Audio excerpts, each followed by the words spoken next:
আচ্ছা, আপনাদেরকে আজকে একটা বাস্তব একটা কথা বলি। যেটা আমি আমার লাইফে ফেস করছি বা আমি আমার কর্মজীবনে আসার পরে বা একটু বড় হওয়ার পরে যেটা আমি বুঝতে পারছি।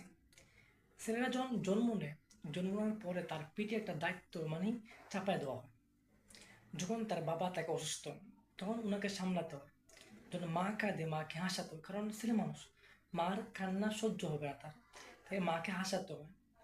যখন ঘরের মধ্যে টাকা পয়সার টান পড়ে, তখন বলা হয় তুই কিছু একটা কর, তুই কিছু একটা করে আয় কর টাকা।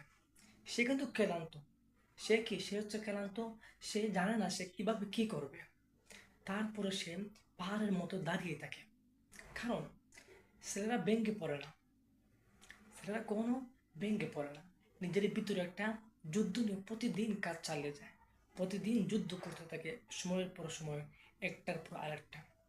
তাকে কিছু একটা করতে হবে, কারণ তার সামনে হচ্ছে তার ফ্যামিলি, সব কিছুই। এই জন্যই ছেলে মানুষ এমনই হয়, যাদের যুদ্ধের মধ্যে দিয়ে প্রতিটা সময় পার করতে হয়। তাকে সব সময় ডিপ্রেশনের মধ্যে দিয়ে একটা টেনশন বোধ নিয়েই সবসময় থাকতে হয়।